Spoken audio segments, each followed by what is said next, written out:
Silence doesn't look powerful on the surface. No words, no reaction, no explanation. But psychologically, silence hits the human brain harder than anger, arguments, or even rejection, because the brain is wired to fear uncertainty more than pain. When someone suddenly goes quiet, the mind doesn't relax, it spirals. What did I do? Are they done with me? Did I mess something up? And that's where the silent treatment gets its power, not because it's loud, but because it forces the other person to create their own worst-case story. Here's the first truth most people never hear. The silent treatment works because the brain hates unfinished emotional loops. When a conversation ends without closure, the mind keeps replaying it again and again and again. This is called the Zeigarnik effect, the psychological tendency to remember unfinished situations more strongly than finished ones. So when someone suddenly withdraws, the other person doesn't move on. They stay mentally attached. That's why silence feels heavier than rejection. Rejection gives closure. Silence gives questions. Now, here's where it gets even more interesting. The silent treatment doesn't just create anxiety, it shifts the power dynamic. The person who talks is seeking relief. The person who stays silent controls the emotional frame, and the brain interprets that control as value. Think about it. The one explaining, chasing, double texting feels lower status. The one who is calm, unavailable, and unreactive feels higher status. Not because they're better, but because they are less invested in that moment. And human attraction, whether romantic, social, or emotional, is deeply tied to perceived value and emotional independence. This is why silence often triggers pursuit, not love, pursuit. Now, pause for a second. If this already made you see silence differently, make sure you're subscribed, because this channel isn't about emotional games, it's about understanding how the mind actually works. Now, let's go deeper, because there are two very different types of silence, and most people confuse them. The first type is reactive silence. This is silence fueled by anger, insecurity, or a desire to punish. Psychologically, this version is unstable. Why? Because even though the person isn't speaking, their emotional energy is still loud. They're checking their phone, replaying messages, waiting for a reaction, and the brain on the receiving end can sense that tension. This kind of silence loses power quickly. The second type is grounded silence. This one is dangerous in a psychological sense because it doesn't come from emotion, it comes from self-control. Grounded silence says, "I'm not avoiding you, I'm not trying to hurt you, I simply don't need to explain myself right now." And that triggers something very specific in the human mind: loss aversion. The brain reacts more strongly to the possibility of losing something than to the pleasure of gaining it. So when someone feels your emotional availability slipping away, even slightly, their brain flags it as a threat. That's when curiosity turns into anxiety, and anxiety turns into attachment. Here's the part most people get wrong. Silence is not powerful because it's manipulative. It's powerful because it removes reassurance, and reassurance is what keeps people emotionally comfortable. When reassurance disappears, the brain goes into repair mode. It tries to restore connection, restore certainty, restore control. That's why people often reach out after being ignored, not because they suddenly care more, but because their mind wants relief. Now, here's an important line you need to hear. Silence exposes emotional imbalance. If someone panics when you go quiet, it means they were relying on your attention for stability.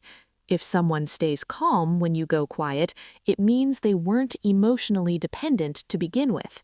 And that difference matters, because silence doesn't create attraction out of nothing, it reveals what was already there. And in the next part, I'll break down why silence works far better than confrontation, how the brain fills the gaps you leave behind, and the one mistake that turns silence from powerful into self-sabotage. Here's why silence often works better than confrontation, even when you're right. When you confront someone, you give them something very valuable: certainty. They know how you feel. They know where they stand. They know what to defend against. And once the brain has certainty, it relaxes. Silence does the opposite. Silence removes the opponent, the argument, and the target, and forces the mind to turn inward. Instead of defending themselves, they start questioning themselves. That's the shift. Most people think confrontation creates accountability. Psychologically, it often creates resistance. Silence creates self-reflection, because now the brain has no external threat, only internal doubt. This is why people replay conversations in their head after being ignored. They start rewriting moments. Maybe I said too much. Maybe I pushed too hard. Maybe I underestimated them.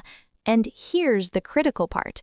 The brain believes its own conclusions more than anything you could say. If you accuse someone, they can dismiss you. If their own mind accuses them, they listen.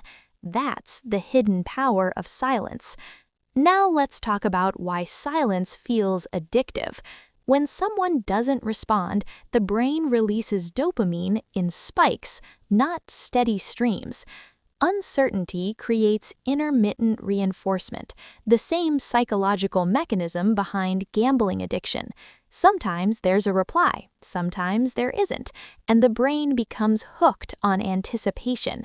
This is why people refresh messages, reread old texts, check stories, not because they're weak, but because their nervous system is waiting for resolution. Silence turns attention into obsession. But, and this is important, only when used correctly, because there's one massive mistake people make that destroys the effect. They use silence while still emotionally attached. They don't speak, but they hover. They watch every move. They wait. They hope. And psychologically, that leaks. Energy always leaks. The most powerful silence is not "I'm ignoring you," it's "I'm genuinely unavailable." There's a difference. One is strategy, the other is detachment, and the brain can feel it. That's why silence paired with a full life hits harder. When someone sees that you're not frozen, bitter, or waiting, but moving forward, their brain registers loss, not control, and loss is what activates pursuit. Now, here's something most videos will never tell you. Silence doesn't work on everyone, and that's a good thing. If someone feels relief when you go quiet, they were already emotionally disengaged. Silence didn't push them away, it revealed the truth. But if someone feels unsettled, curious, or suddenly reactive, it means there was emotional attachment already present. Silence doesn't create value, it reveals it. And that's why emotionally strong people use silence naturally, not as punishment, not as manipulation, but as a boundary. Now, before we move forward, quick pause. If you're starting to see how silence is less about tactics and more about self-respect and emotional discipline, this channel is for you. Subscribe, not for tricks, but for understanding how power, attraction, and psychology really work. Next, I'll break down when silence becomes toxic, when silence backfires, and the exact moment silence should end, if it ever should. Good. Let's go further. This is where most people get it wrong. Silence becomes powerful only when it's clean. The moment it's mixed with ego, punishment, or revenge, it loses strength. Here's how silence turns toxic. When silence is used to control someone, the brain eventually detects manipulation, and once that happens, attraction collapses into resentment. Psychologically, the difference is simple. Healthy silence says, I value myself. Toxic silence says, I want you to suffer. The nervous system can feel that difference instantly. That's why some people feel drawn back, while others feel relieved when the silence starts. Now let's talk about why silence backfires for certain people. Silence fails when you disappear without emotional maturity, you use it repeatedly instead of communicating boundaries, you return too quickly after breaking it, you break silence emotionally instead of calmly. Here's a harsh truth. If you break silence first emotionally, you lose all leverage, because the brain interprets it as, I couldn't handle the discomfort, and discomfort tolerance is one of the strongest markers of psychological strength. Strong people don't rush to end tension. They let clarity arrive on its own. Now let's flip the perspective. What happens inside the other person's mind during prolonged silence? First phase, confusion. They try to rationalize your absence. Second phase, self-questioning. They replay interactions, searching for mistakes. Third phase, emotional recalibration. They reassess your value based on your absence, not your presence.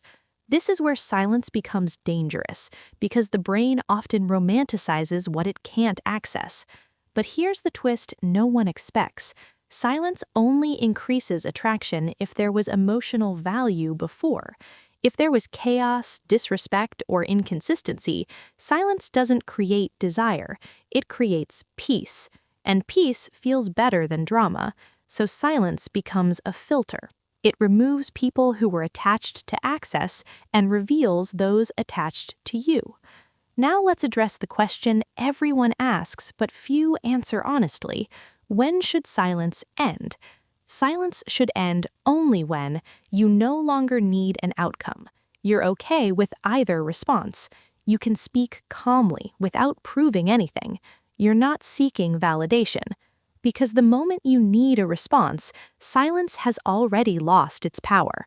The strongest message silence ever sends is, I'm okay without your reaction. And that's not strategy, that's emotional independence. We're almost at the core truth, the one that explains why silence feels so powerful yet so uncomfortable to use. This is the part most people never hear, and it changes everything. Silence isn't powerful because it hurts the other person. It's powerful because it removes you from the emotional equation. When you stop reacting, explaining, defending, or chasing, you stop feeding the emotional loop. And the brain hates unfinished emotional loops. That's why silence creates mental noise. But here's the final psychological truth. Silence does not make someone value you. It reveals whether they already did. If they reach out with clarity, respect, and accountability, there was real connection. If they disappear, blame you, or feel relieved, the attachment was never to you, only to access, comfort, or control. Silence exposes truth faster than words ever could. Now, the most important warning.